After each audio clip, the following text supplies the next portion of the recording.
Entendendo então que existem esses diferentes grupos e que cada grupo possui o seu lugar de fala, a gente vai entender algumas coisas muito interessantes que eu quero passar para vocês daqui a pouco. Vou voltar no conceito inspirado em Michel Foucault, que é a ideia de que existe um grupo dominante que tem experiências de um grupo dominante, então também tem uma fala, tem um discurso que é próprio deles. Esse lugar de fala, ele é dominante, enquanto que todos os outros lugares de fala, eles são, de alguma maneira, na nossa sociedade, simbolicamente, coletivamente, esses outros lugares de fala são dominados, eles são subalternos. Alguns são mais dominados do que outros, tá? Então, por exemplo, aí eu começo a ter alguns entendimentos assim. O lugar de fala do homem branco heteronormativo, ele, digamos assim, ele é o dominante, tá? Principalmente se for cristão, burguês, tudo isso que eu já falei. Aí você pode ter o lugar de fala da mulher, tá? Que em teoria, da maneira como a nossa sociedade está estruturado, o lugar de fala da mulher vai ser subalterno em relação ao lugar de fala desse homem branco, cristão e por aí vai. Porém, se eu for pensar no grupo das mulheres negras em comparação com as mulheres brancas, então você teria aí uma hierarquização de tal forma que o grupo das mulheres negras é mais subalterno ainda do que o das mulheres brancas, tá? Eu não estou falando para vocês o que eu acho que é o correto, eu estou falando como que a sociedade é estruturada de um ponto de vista sociológico. E o conceito de lugar de fala existe para criticar isso, não é para concordar, reafirmar isso, é para criticar, tá? Vão acompanhando o meu raciocínio que eu vou chegar nesse ponto. Então, eu também posso ter, por exemplo, o lugar de fala do LGBT, que seria subalterno em relação ao lugar de fala do grupo heteronormativo. Mas se for um grupo LGBT de pessoas negras e ainda por cima pessoas transexuais, seria o mais subalterno e, portanto, o mais oprimido de todos os grupos. Por exemplo, tá? Vamos fazer esse entendimento. Primeiro, o que se deve entender é que o grupo dominante tende a querer limitar ou silenciar as pessoas dos outros grupos supostamente dominados ou subalternos, tá?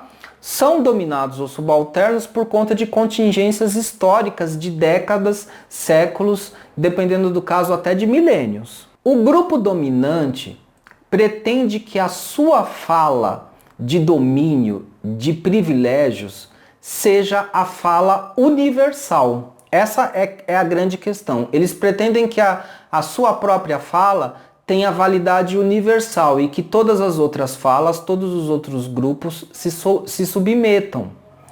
O conceito de lugar de fala, ele quer denunciar essa condição.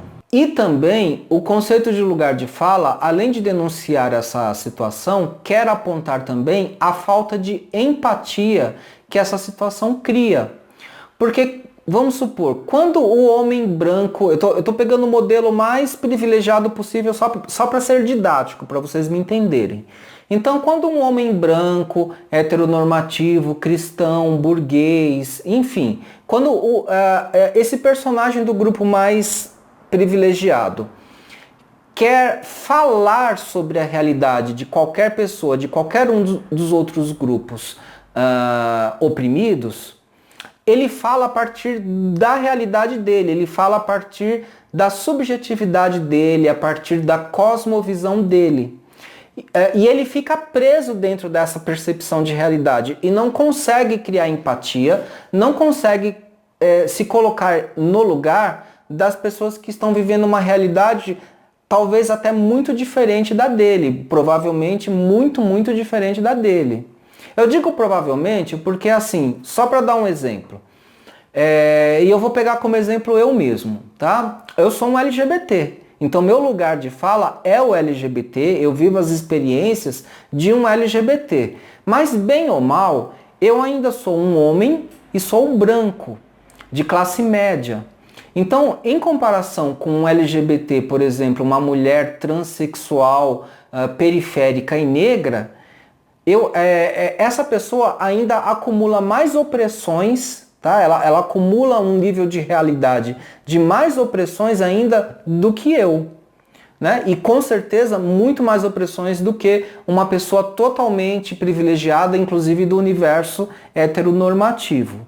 O que acaba acontecendo é que essa pessoa muito privilegiada não consegue entrar em empatia, não consegue se colocar no meu lugar ou no lugar de uma outra pessoa que acumulou todas essas opressões de outros grupos em uma única pessoa. O nome desse conceito é interseccionalidade, tá? Existe uma intersecção de opressões que convergem numa pessoa que pertence a esses diferentes grupos oprimidos. Isso pode acontecer. Aliás, acontece muito.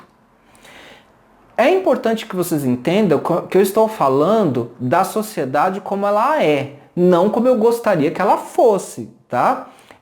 Tem que ficar muito claro que o modelo de sociedade que eu gostaria que existisse é um modelo de máxima justiça social e equidade social. Nós não falamos eu não falo em igualdade social, tá, gente? Eu falo em equidade social, tá? Por que eu não falo em igualdade social? Porque realmente as pessoas são diferentes, tá?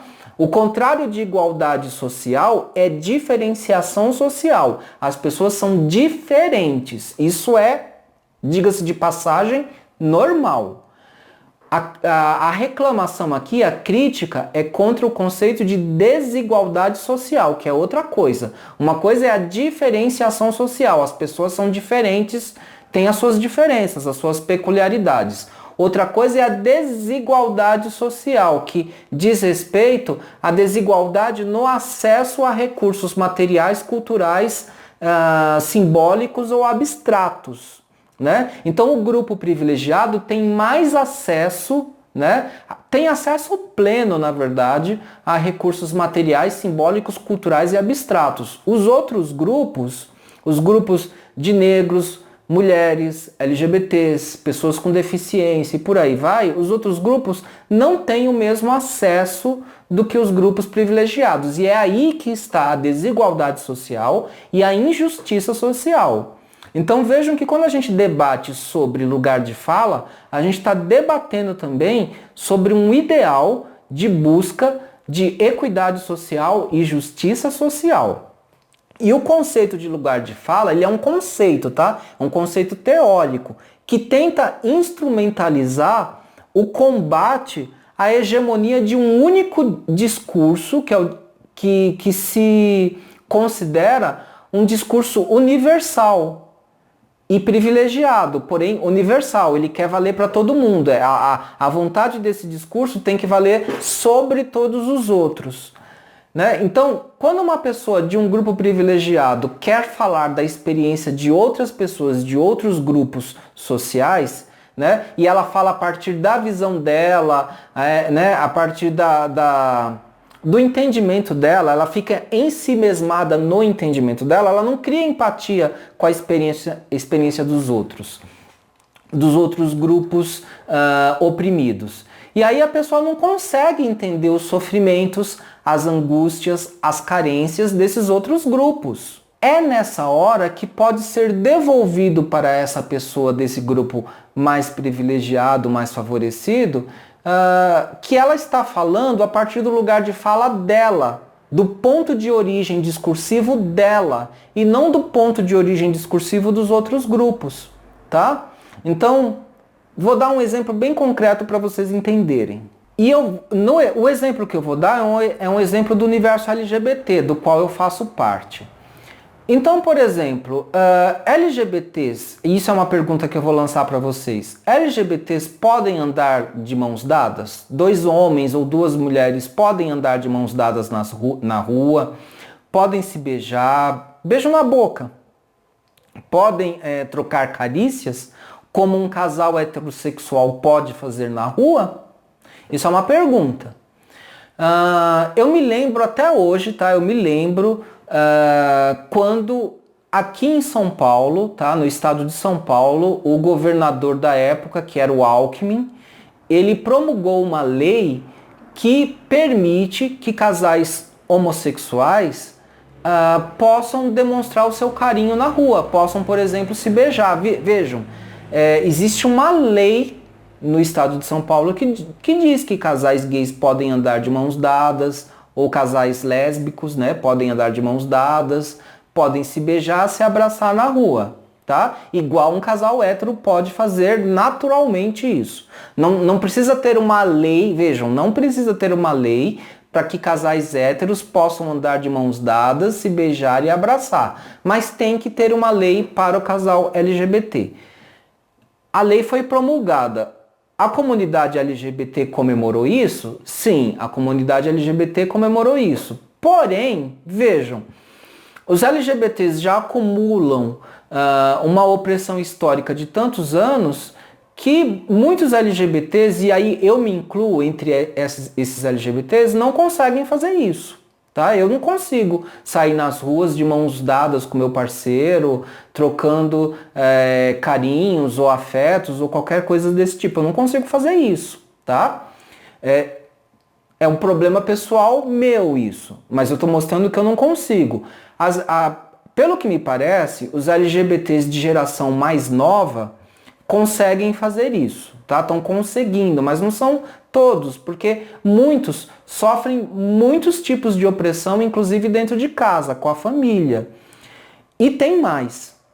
Eu sei de notícias de LGBTs que andam de mãos dadas ou que expressam algum tipo de carinho, e aí são olhados de forma estranha na rua, recebem algum tipo de xingamento ou são agredidos. E agredidos de uma maneira inesperada, né? Por exemplo, uma notícia que todo mundo já sabe é que um casal LGBT certa vez recebeu uma garrafada na cabeça, né? Então vejam, só o fato de existir a lei não assegura que o LGBT pode ter essa experiência de poder andar de mãos dadas, poder trocar carinhos homoafetivos na rua, não garante. Aliás, o mais provável ainda embora exista lei no papel, mas o mais provável ainda é o casal ser agredido, ou de maneira psicológica, verbal, ou mesmo física, né? Então, no final das contas, casais gays ou lésbicas, ou enfim, LGBTs, não se sentem seguros ainda, né, para expressarem comportamentos afetivos na rua, por exemplo. Coisa que um casal hétero faz com muita tranquilidade, isso é normal, muito tranquilo, né? E aí o que acontece? O casal hétero faz parte desse grupo que tem um acesso, tá? Vejam, eles têm um acesso a um bem simbólico, cultural, que é um bem no sentido de poderem expressar uma conduta afetiva que os LGBTs não conseguem, não podem expressar com a mesma naturalidade. Não lhes é permitido isso. A coletividade não permite isso, mesmo que tenha uma lei por escrito. Vejam como é complexa a situação. E como isso é difícil para os LGBTs, isso vai ser verbalizado na comunidade LGBT, tá? Essa experiência, ela vai ser compartilhada entre LGBTs. E isso vai gerar um lugar de fala. Então, e aí o que é falado? Quem está de fora desse universo LGBT, né? E mesmo quem é de outros grupos, do grupo negro, do grupo de mulheres, ou seja lá qual for, mas se está dentro de um grupo hétero, tem aí um privilégio que os LGBTs não têm. Então, qualquer outra pessoa de fora do grupo LGBT que tentar falar, por exemplo, que os LGBTs são covardes porque não andam de mãos dadas, ou quiserem falar, não, os LGBTs podem andar de mãos dadas, podem se beijar, porque hoje em dia tá tudo mais avançado, tá tudo melhor, tá tudo tranquilo, olha, isso aí é da sua cabeça, não tá acontecendo nada. Então eu vou poder, por exemplo, dizer o seguinte: isso que você está falando, você fala a partir do seu lugar de fala. Porque a partir do seu lugar de fala heterossexual, heteronormativo, para você é normal a troca de afeto na rua, por exemplo. né? Mas para o LGBT isso ainda é um problema. Não é uma coisa que já está resolvida e dependendo do caso é muito difícil. Muitos LGBTs não vão conseguir fazer isso, né? Ou então, aí vai ter as variações do discurso, como por exemplo o hétero que vai falar assim: ah, mas eu não quero que meus filhos vejam LGBTs se beijando na rua ou andando de mãos dadas, dois gays andando de mãos dadas, tá? Aí, de novo, o hétero que está falando isso, ele não tem uma autopercepção, ou se tiver essa autopercepção, aí eu vou ter que falar de um cinismo mesmo da pessoa, né? Existe aí um componente de cinismo e até de um certo sadismo da pessoa. Mas pensando na melhor das hipóteses, a pessoa não tem uma percepção do seu próprio privilégio, né? Que para ela é uma coisa muito natural, mas para quem não consegue, para quem está impossibilitado de manifestar aquele comportamento, isso é uma carência, isso é uma falta, isso é um problema, isso é uma opressão. Então, para quem está de fora da realidade e que quer falar sobre essa realidade, ela está falando a partir do lugar de fala dela, não do lugar de fala, não do ponto de origem discursivo de quem está vivendo o problema, né? E aí é quando o pessoal da militância diz assim: só quem está vivendo o próprio problema é que pode falar do problema, é que pode emitir uma opinião sobre aquela situação, sobre aquele problema. Até certo ponto, isso é verdade, tá? Então, até certo ponto. Daqui a pouco eu vou colocar uma ressalva. Até certo ponto, isso é uma verdade. Mas aí, existe uma elaboração que resulta naquilo que eu falei logo no começo do vídeo, provavelmente na primeira parte desse vídeo, quando eu falo que tem LGBTs que dizem que só LGBTs podem falar de LGBTs, ou só negros podem falar de negros, ou só mulheres podem falar de mulheres, etc, etc. Né? Então, sei lá, de repente, LGBTs não podem falar de negros, então. Ou negros não podem falar de mulheres. Alguma coisa assim, homens negros, né, não podem falar de mulheres, de feminismo, etc e tal.